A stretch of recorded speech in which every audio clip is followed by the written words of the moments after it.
Alors, bonjour à tous. Donc, on continue notre étude du Messilat Yesharim. Alors, où en étions-nous? Voilà, vous voyez sur mon écran.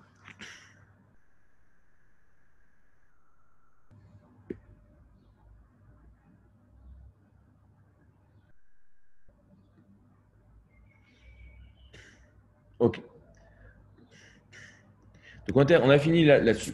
On avait expliqué que toute chose dans la vie, d'accord, il y a deux catégories de choses. Il y a des choses qui nous viennent naturellement et des choses qui vont demander un investissement et il va demander une réflexion de ma part pour arriver à les acquérir.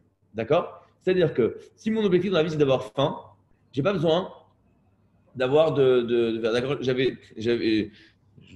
tout ça quand j'étais étudiant, j'avais les cheveux longs, d'accord, pas il n'y avait pas une queue de cheval, d'accord, mais j'avais les cheveux un peu plus longs, d'accord. Je regarde des photos si ça vous intéresse. Et on me disait ah là là, je sais pas quoi, t'as les cheveux longs. Et je disais la blague c'était oui, je les ai fait, je les ai fait pousser moi-même. Pour avoir les cheveux longs, il y a juste besoin de rien faire. Donc la nature, on va dire naturelle d'une personne qui ne fait rien, c'est d'avoir ses cheveux qui poussent, d'avoir sa barbe qui pousse, d'avoir faim, de s'énerver, d'être fatigué. C'est la nature des choses. Donc c'est-à-dire que même en étant passif, ces choses-là vont venir à nous. Mais il y a des choses que si je ne fais pas un effort pour y aller, je ne vais jamais y arriver. D'accord? Encore plus lorsque ces choses-là sont dans un sens en contradiction avec ma réalité proche. D'accord? Donc tout ce qui est de l'ordre des valeurs ou du spirituel, d'accord, tout ce qui est au fond du cœur, du ressenti, de ce qui est profond, d'accord, ce qui est le monde intérieur, on va dire, naturellement, je ne suis pas tiré vers ça parce que je suis tiré vers la superficialité des choses, je suis tiré vers ma réaction première, ma réaction animale, ma colère, etc. Et tout ce qui est contre ça va demander une réflexion de ma part pour arriver vers ces choses-là. Et si je ne mets pas en place cette réflexion, je suis sûr de ne pas y arriver. Et même si je ne mets en place cette réflexion, je vais voir que c'est un combat. D'accord? Parce qu'en fait, je suis allé contre une autre dynamique qui naturellement m'éloigne de ces choses-là. D'accord? Donc, lorsqu'on ramène ça, notamment la Vodat Hashem, et c'est vrai pour tout, d'accord? Je vais avoir besoin d'avoir un temps tous les jours qui est réservé pour réfléchir où j'en suis dans ces choses-là, quels sont mes objectifs, où est-ce que j'en suis, comment j'y arrive, quelles sont mes difficultés, etc., etc. C'est quoi mon plan pour les 24 prochaines heures? D'accord? Alors, je vous dis maintenant. Ach האמת היא כי עיון גדול צריך על כל הדברים האלה, לדעת אותם באמת.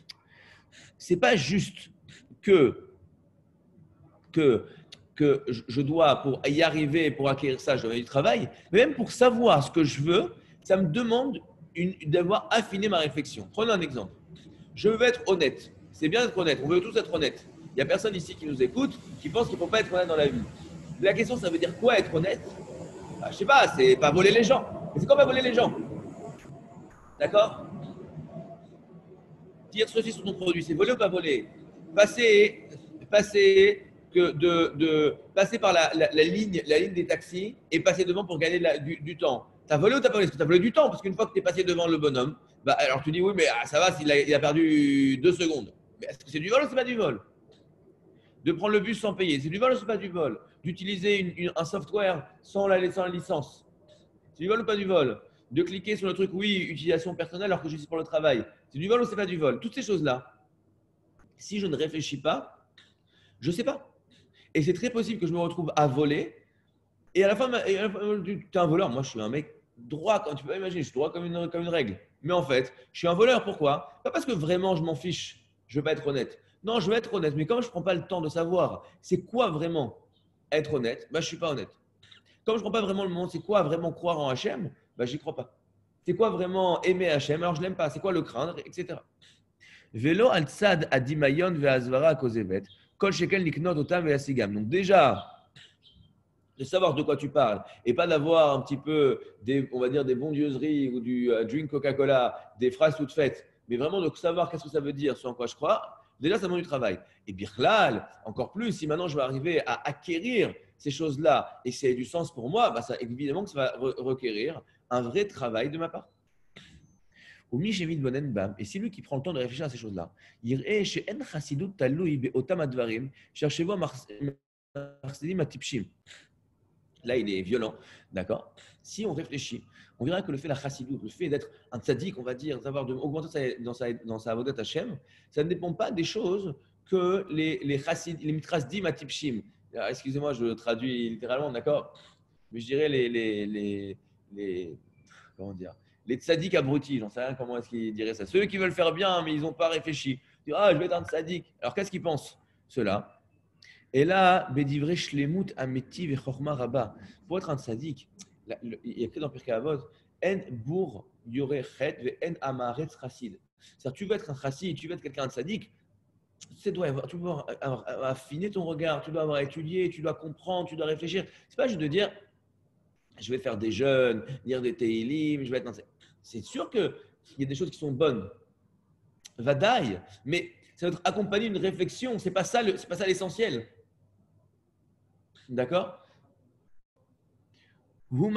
Chez Moshe Rabbeinu alav shalom, melamdo beomro. C'est ça que Moshe Rabbeinu nous enseigne. Ve'ata Israël, ma Hashem Elokecha shoel meimach, ki im liira et Hashem Elokecha lelechet bechol de'achav, ve'lahava oto, ve'lahavod et Hashem Elokecha bechol levavcha ubechol nafshecha, lishmor et mitzvat Hashem, ve'et chukotav. Donc je répète.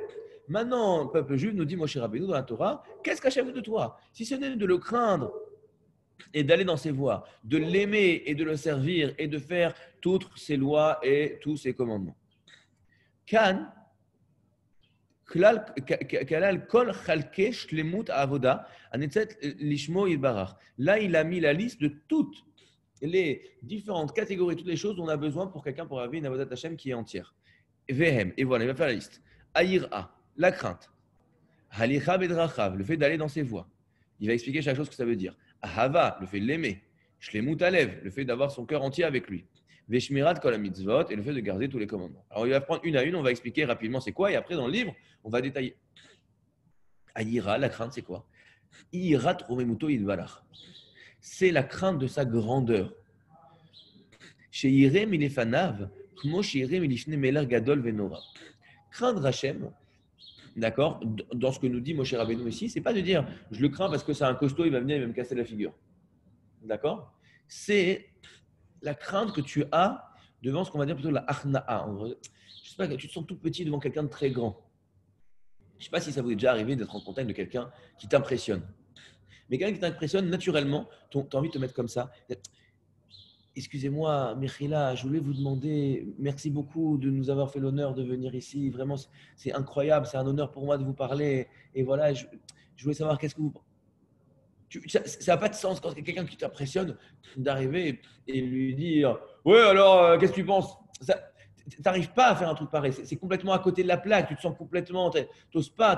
Tu as envie de parler doucement, de trucs, etc. D'accord?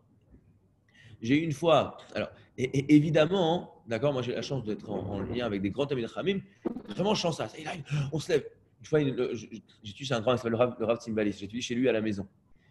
Et quand on est chez lui à la maison, il se lève pour aller à la cuisine. Et donc, quand il vient, nous, on se lève. Et il dit non, vous ne levez pas, continuez d'étudier. Et je dis, mais Rav, Anilo Akrol, j'arrive pas. Je ne peux pas me lever quand tu rentres dans une pièce. Je sens. Je suis obligé, je ne peux pas continuer. Je peux pas faire. C'est une souffrance pour moi de faire comme si d'ignorer ta présence. Je ne peux pas ignorer ta présence. Ta présence, elle est là, elle me vient dans la figure. Les Havdil, mais une fois, j'étais très longtemps avec mon père. Il y avait une conférence de Rav Elie Wiesel, des cas d'Elie Wiesel. Tu vois le respect qu'il y avait pour Elie Wiesel. D'accord, donc, quand tu vois quelqu'un qui représente quelque chose d'important pour toi, d'accord, je ne parle pas les Havdil, Justin Timberlake. D'accord? Hey, Justin! D'accord? Ça, c'est pas du respect. Tu n'as pas Yirat Aerovenmou. Tu ne le crains pas. D'accord? Mais quand tu vois quelque chose, donc Hachem, tu dois avoir cette crainte. La crainte de mais c'est Hachem. Comment je peux faire quelque chose contre lui? Mais chaque chose que je peux faire pour lui, c'est mon plus grand honneur. C'est ça que je veux le plus dans la vie, etc. Je disais hier que vraiment, si on est honnête, qui peut dire comme ça, de dire vraiment, moi, ce que j'aime le plus au monde, c'est d'être proche d'Hachem. C'est mon objectif le plus grand au monde dans ma vie, c'est d'être plus proche d'Hachem. On peut le dire, on peut savoir que c'est ça la bonne réponse à dire, à donner, mais vraiment le ressentir que c'est ça qui me fait vibrer dans la vie, c'est d'être proche d'Hachem, ça va demander un travail. Ça, c'est la yira. Veyevosh migdulato alkol tnu'a she'u balit nonea. Chaque mouvement, honteux, pas en sens de dire que je suis mais j'ai peur de. Attends, mais est-ce que ce mouvement-là, il est à sa place devant. Tu es devant un roi, d'accord? Je sais pas, quelqu'un qui a déjà, je sais pas, eu l'occasion de voir le roi du Maroc. D'accord? Les Marocains qui ont devant le roi du Maroc, tu te prépares. Chaque mouvement, tu dis est-ce que ce mouvement-là, il est à sa place? Est-ce que j'ai le droit de faire ça? Est-ce que je peux faire ça? Est-ce que je dois? Est-ce qu'il va pas mal le prendre? Est-ce que c'est pas agressif? Est-ce que c'est. D'accord? Kol sheken, bedabro lefana, betfila, on besko betorato. Si déjà, je le crains quand je suis en train de prendre mon café, à plus forte raison, quand je commence à faire la tfila, je suis en train de parler avec Hachem. Je parle avec Hachem. Donc, nous, on fait la tfila et on fait la tfila, encore une fois. On ne prie pas, on fait la tfila. Donc, ça montre, encore une fois, je ne suis pas là pour casser, pour dire, regardez, vous êtes des nuls. Parce qu'on est tous comme ça. Mais il faut prendre conscience que, évidemment, que notre tfila, on voudrait que quand on parle avec Hachem, on a le sentiment qu'on parle avec Hachem. Si tu parles avec le roi des rois des rois, forcément, tu ne peux pas parler en train de penser, de regarder ton téléphone et de manger un sandwich. Donc, si nous, on arrive à faire ça, entre guillemets, on prie et on pense à autre chose, je peux le signer. Il y a, j'en sais rien, Netanyahou qui vient et qui est une entrevue avec nous d'une heure. Pendant une heure, je crois qu'on n'est pas en train de penser à autre chose et de penser qu'est-ce qu'on va manger, qu'est-ce qu'on va dîner. D'accord?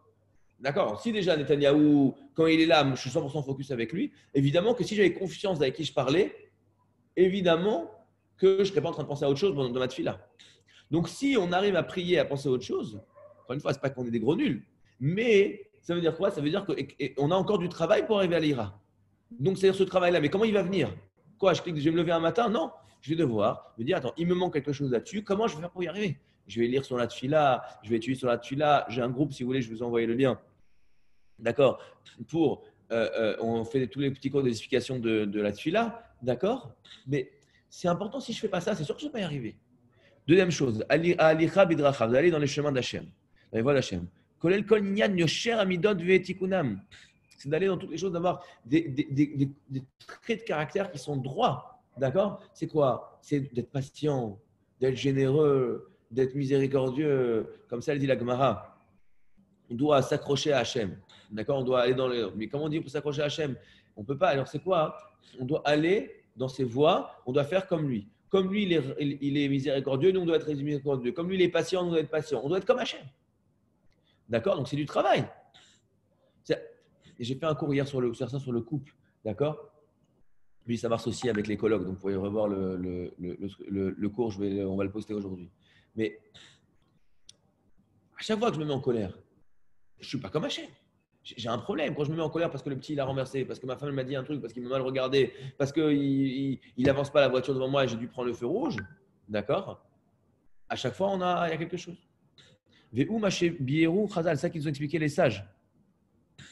Ma'u rachum af atarachum, comme lui il est miséricordieux, toi ça il est miséricordieux. Donc là le kolze shinag adam kol midotav vechol mine peorotav alpi ayosher amusar. Chaque mouvement que j'ai doit être fait selon la morale et la droiture.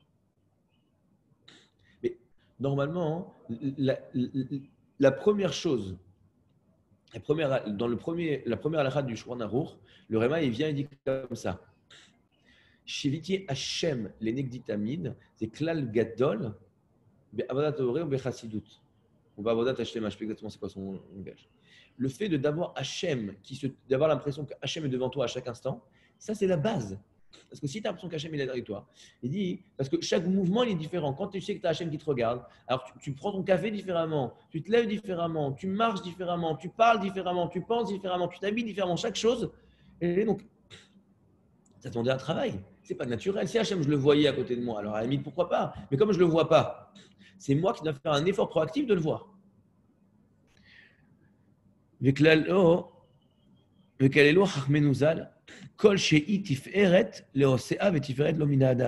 Ça doit être d'aïnou. Kol haoler el tachlit hatava ametit d'aïnou shetoldota chizuk atora vetikun arvut amedinut. C'est-à-dire qu'on doit avoir un comportement qui va renforcer la Torah, renforcer le service divin et faire que on va vivre dans un monde bon. Là, je vous dis encore une fois, on est dans une période où on a une porte ouverte sur Mashiach.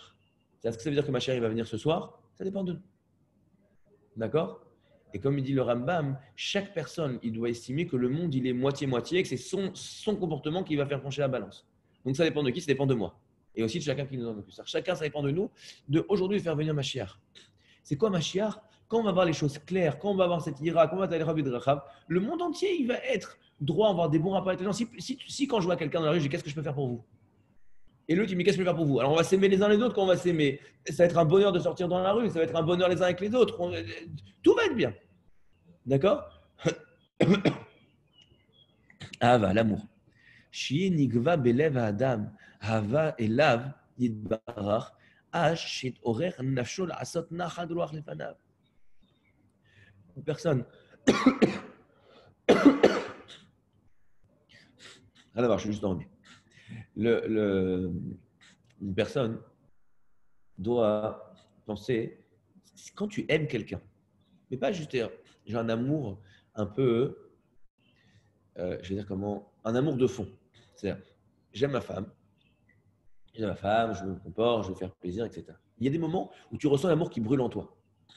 Tu sens un amour pour quelqu'un, tu sens la reconnaissance. Quelqu'un, il vient de te faire, il vient de te rendre un service incroyable, il vient de te sauver la vie. Tu sens une reconnaissance, je sais pas comment dire, qui brûle en toi. Tu as quelque chose, d'accord? Ça, on doit ressentir ça pour Hachem. Si on sent ça pour Hachem, tu n'as qu'une envie de quoi? Je veux te faire quelque chose pour toi, je veux te faire plaisir, je veux te faire un cadeau, je veux te faire rigoler, je veux tout faire pour toi. C'est ça la chose que je désire le plus au monde, c'est que tu sois content. Donc ça va. Une personne, elle va arriver dans son cœur, elle va se sentir. D'accord? Encore une fois, je repense pas pour rien que Shlomo Ameler, quand il parle de l'amour entre le peuple juif et Hachem, il parle de l'amour charnel entre un homme et une femme. D'accord? Mirkila, excusez-moi, mais quand un homme, il est, on va dire, amoureux et désire une femme, il ne désire pas de dire de façon platonique. Oui, je pense que, d'accord. Il brûle d'un feu, d'accord? Même chose, on doit brûler d'un amour pour Akash Baruch Hu. D'accord? כמו שליבו מתעורר לעשות נחת רוח לאביו ולאמו, והצטרר אם חסר זה מצידו ומאחרים. Il dit, s'il y a quelque chose qui fait la peine à Ribono Shel Olam, il doit sentir vraiment une peine. D'accord? J'ai de la peine pour Hachem. D'accord? Encore une fois, ça c'est un travail, mais je dois arriver à ça. Si j'aime vraiment Hachem, si je brûle chaque chose qui fait de la peine à Hachem, ça me fait la peine. Vikne alze, vikane alze, visamar simcha rabba be'asod davar misé. Quand il va faire une mitzvah, il va être heureux. D'accord? Il va être heureux. Il va rentrer chez lui. Waouh, qu'est-ce qui s'est passé, papa? J'ai pu donner un tzedaka avec quelqu'un. J'ai une bonne kavana dans la tefila. Waouh! J'ai mis le tefillin ce matin. On a eu minyan. J'ai étudié la Torah. Il y avait Ruben Safati, il a écouté le cours sur Zoom. D'accord? Ça doit me faire une simcha incroyable. Mais encore une fois, ça c'est une bonne façon de voir ce qui est vrai pour moi. Si j'arrive et je te donne des liasses de billets, tac, tac, tac, tac, tac, tu les ouvres, tu les prends, tu es dans la poche, tu es heureux. Tu dois sentir quand j'ai pris une mitzvah, je l'ai pris, je suis heureux, j'ai envie de danser. On a écrit quoi? On dit quoi dans la tfila? Dans la tfila de Naïm Noraïm, on dit Ufren sadikim yi'u ve'ismachu v'isharim yarlozu. Les gens, ils vont quoi? Les gens, ils vont se mettre à danser, à chanter dans le truc. Tu es tellement heureux que tu as envie de danser. Est-ce que vraiment tu sens le truc que tu as envie de danser parce que tu as fait du nachat à Hachem, tu fais plaisir à Hachem? Ça, c'est la hava. On n'en est pas là. C'est pas grave. D'accord? Mais il faut comprendre qu'il y a du travail et qu'on doit arriver là. On est d'accord que ça fait partie, c'est les bases d'arriver, si on veut arriver dans une avodat Hachem qui est shlema. Donc, ça va me demander un travail. Donc, un travail, ça va me demander un programme, une organisation, où j'en suis, de faire des points, etc. Shlemut Alev. C'est quoi cette entièreté de cœur? Shetia avoda lefana vidbarach betoar hakavana. Dainu le tachlit avodato bilvad. Velo le shum pniya acheret. Chaque chose que je fais pour Hachem. Ça s'appelle les Shem Shamaim. Kol ma'asenu yihu les Shem Shamaim. Chaque chose que je le fais pour Hachem. Pour qu'Hachem il soit content. Faire plaisir à Hachem, c'est ça qui m'intéresse. C'est pas facile, d'accord? Mais, je sais pas, je donne un truc. Imaginons que tu as un truc qui est hyper important pour toi. Je sais pas, de-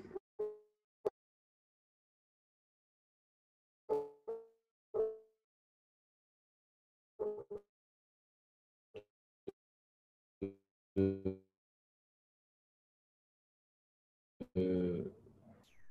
sais pas, prenons, c'est de gagner. Et le but, il gagne la Ligue des Champions. Et il arrive à ticher à toi. D'accord? Il hurle de joie. Si à ce moment-là, il dit ah, et en plus, il y a quelqu'un qui dit ah, en plus, c'est en plus la sueur sur ton front, ça fait une belle photo. Franchement, t'es beau gosse. Mais je m'en fiche d'être beau gosse. J'ai gagné la Ligue des Champions. D'accord? Donc, si une personne, ce qui l'intéresse, c'est Hachem, quand il fait une mitzvah, on dit oui, mais en plus, tu sais quoi, on va bien te regarder. Et en plus, on va dire que. Et en plus, on va te. Je m'en fiche. Je ne comprends pas de lui une mitzvah. D'accord? Ça, c'est Hachem Moutalev. ונכלל בזה שיש שלם בעבודה. לא כפוסח על שתי הספיעות או כעושה מצוות אנשים מלומדיה, אלא שיהיה כל ליבו נתון לזה. Que quand on fait des mitzvot, on n'est pas j'ai un pied là et un pied là. Ah bon, je fais des mitzvot, mais bon, je suis aussi intéressé par d'autres choses. Je ne parle même pas de faire des avérotes, mais ma tête, elle est bon. Ça m'intéresse aussi ces choses-là. Non, tout ce qui m'intéresse dans ma vie, c'est de faire des mitzvot. Et quand je fais des mitzvot, toute ma tête, elle est dedans. Et c'est tout ce qui me donne de la joie, etc. D'accord? Encore une fois, c'est pas facile. C'est un travail, c'est un processus avec des étapes. On dit des imsaïm. C'est quoi des étapes? C'est un endroit où je ne suis pas encore arrivé. Je n'ai pas de résultat, mais j'ai dû mettre en place mes pions, me mettre en position pour arriver à mon but. Dernier shmirat kol ha-mitzvot. Kemashmao. Dainu, shmirat kol ha-mitzvot. Kulan bechol ikdutehem vetnahem. C'est-à-dire quoi? D'arriver à faire toutes les mitzvot. Et pas de dire, bon, c'est un religieux. Je suis même un ultra orthodoxe. D'accord? Ce que tu veux. Je suis plus orthodoxe. Mais chaque mitzvah, chaque chose, ça demande de l'étude. Comment tu dois faire, comment tu ne dois pas faire, c'est quoi les halachot, c'est quoi les kavanot, c'est quoi le temps, ce que c'est ceci. Ça va demander d'affiner. Encore une fois, c'est un processus. Les choses de la vie sont des processus. Les trucs qui arrivent comme ça, c'est toujours du mytho. Enfin, mon fils, il est venu, il dit papa, c'est des menteurs chez Coca-Cola. Je dis pourquoi? Il dit parce qu'ils disent que c'est le tam achaim. C'est ça la vie. D'accord? Et c'est pas la vie de Coca-Cola. D'accord? Ils ont voulu un petit peu, je pense, la jouer devant moi, faire les petites sadikim, bien que je crois que si j'en ai un verre de Coca, il serait prêt à dire que c'est la vie. D'accord? Mais genre, Seb, c'est bien. Le bonheur, c'est ce truc-là. C'est faux. Et même si le bonheur, c'est la Torah, c'est pas ça la vie. Le bonheur, c'est d'être religieux. Le bonheur, mais c'est les tuilines. C'est pas ça. Tu dois comprendre. C'est sûr qu'il faut mettre les tuilines. C'est sûr qu'il faut faire la Torah. Mais chaque chose, il faut affiner, comprendre. Oui, non, peut-être, comme ceci, comme cela. Ve'ine, kol ele klalim, tsirim pirouj gadol. Chaque chose, elle demande quoi? D'être expliquée, affinée, comprise. Ou masati lechmenuzal. Et j'ai vu au nom des sages, chez ils ont pris ces choses-là. Donc, ce qu'a dit Moshe Rabbeinu donc dans la Torah, de c'est comment servir à Kadosh Baruch Hu avec ses points. On en a 1, 2, 3, 4, 5. Donc, la crainte d'aller dans ses voies, l'amour, l'entièreté du cœur et le fait de digdou dans les mitzvot. Les sages, ils nous ont organisé la même chose, mais d'une autre façon. D'accord? Yoter praté o mesudar. Les filles, Agdara, Misarecher, Baem, Liknot, Otam, Al Nachon. Ils l'ont fait pourquoi les sages, ils n'ont pas repris la même chose que Moshe Rabbeinu. Moshe Rabbeinu, il parlait d'un certain angle, mais les sages, ils ont dit pour nous, pour y arriver, on doit t'expliquer les choses étape par étape qui va plus te permettre d'arriver à ce degré-là. D'accord? Étape par étape. Ve'u Mashamo Baraita. Écoutez bien, maintenant, il va donner le secret que les sages nous ont dit pour arriver à la Avodat Hashem entière, d'accord? Et après, tout le reste, ça sera la mise en place. Tout le livre va expliquer chaque étape, comment est-ce qu'on arrive, etc. Une seconde.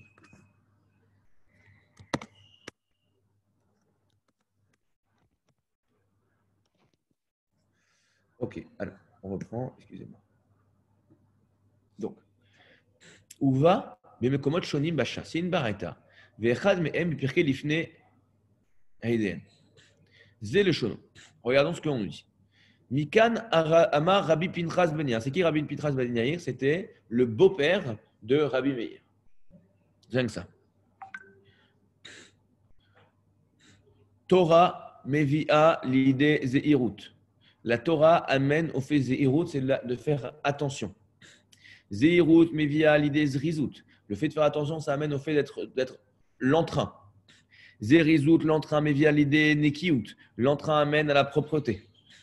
Nekiut Mevia l'idée Prishut.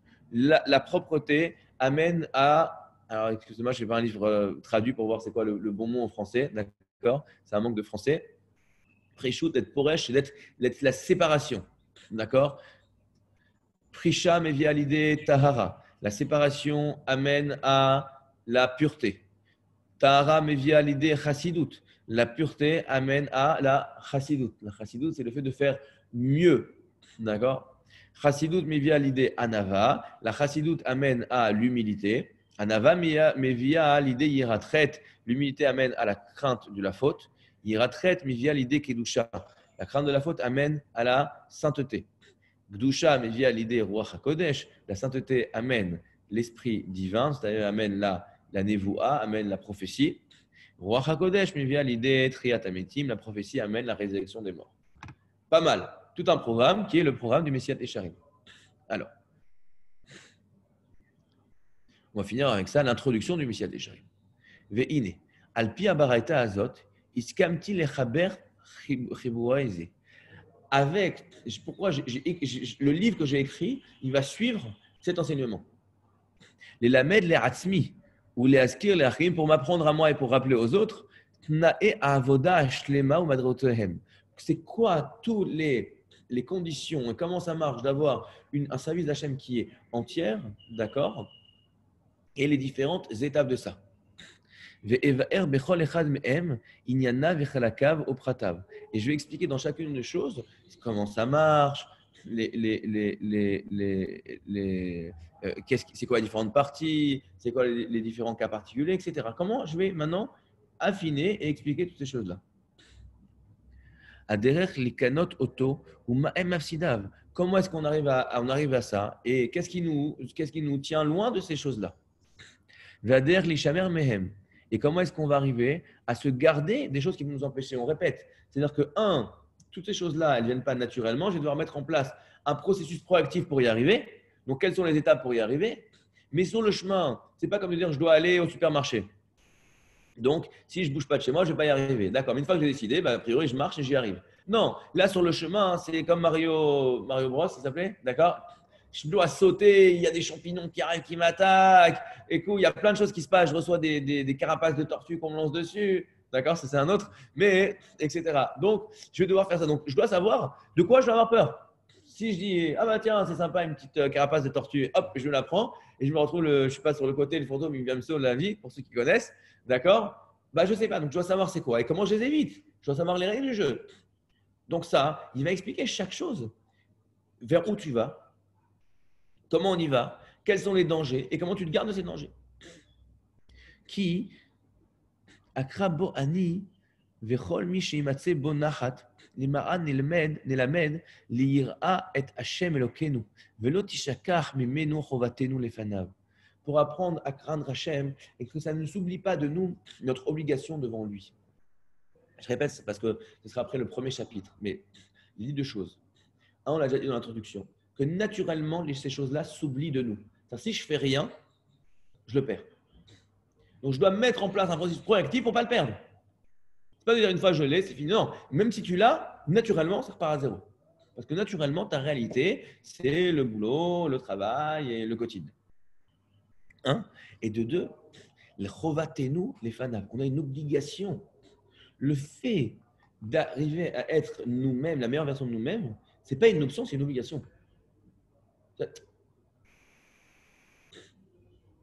Bon, j'en parlerai dans le prochain chapitre. Mais je vous l'ai dit comme ça en rapidement, mais si sûrement je vais répéter ça bientôt. Que quoi? Quand j'étais petit, j'avais été avec, on était parti, je sais pas quoi, avec les EI, je crois, au ski. D'accord? Et j'étais dans le groupe, je sais pas, le groupe numéro 3 avancé. Et je sais pas, quand j'étais fatigué, j'étais descendu dans le groupe numéro 1. Et donc, franchement, j'étais le plus fort. Et j'avais dit à l'animateur, j'ai dit, t'as vu, t'es fier de moi? J'étais petit, j'avais 7 ans. T'es fier de moi, je fais bien? Il dit, non, je suis pas fier de toi. Mais regarde, je suis le meilleur. Il dit, oui, mais toi, tu étais dans le groupe numéro 3. C'est-à-dire que si toi, tu as la capacité d'être dans le groupe numéro 3, dès le groupe numéro 2, tu t'es planté. C'est pas de dire, oui, mais c'est déjà bien, je suis dans le groupe numéro 2. C'est Nachron. Mais si toi, tu as capacité dans le numéro 3, tu dois être dans le groupe numéro 3. Alors, dans le ski, tu peux dire, non, mais c'est pas grave, moi, ça m'intéresse dans le groupe numéro 2, je ne suis pas venu pour être champion du monde de ski. Je suis venu pour me faire un kiff et je ne kiffe pas dans le groupe numéro 3. Ok. Mais il y a des choses dans la vie où j'ai une obligation. On en parlera dans le prochain chapitre. Vacher, Chomriyut Ateva, Mishtadel Leasir Milibenu, Akriya Vistaklut. Et c'est quoi ces choses? C'est que la nature physique, elle nous fait oublier ces choses-là. Parce que ce qui me rappelle à moi, c'est les choses physiques. J'ai faim, c'est physique. Je suis énervé d'une certaine manière, c'est physique. Mais l'honnêteté, c'est pas physique. L'honnêteté, ça va demander un travail. Donc, ma nature me ramène toujours vers la superficialité, vers la matérialité, etc. Ya'ale al zichronenu, que ça soit levé dans notre, qu'on s'en souvienne. Ve yerenu el hamitzvah alenu. V'Hashem yeh besichlenu, v'ishmor raglenu minaken. Et Hachem, il va être avec notre pensée, notre réflexion, il va garder nos jambes de ne pas trébucher.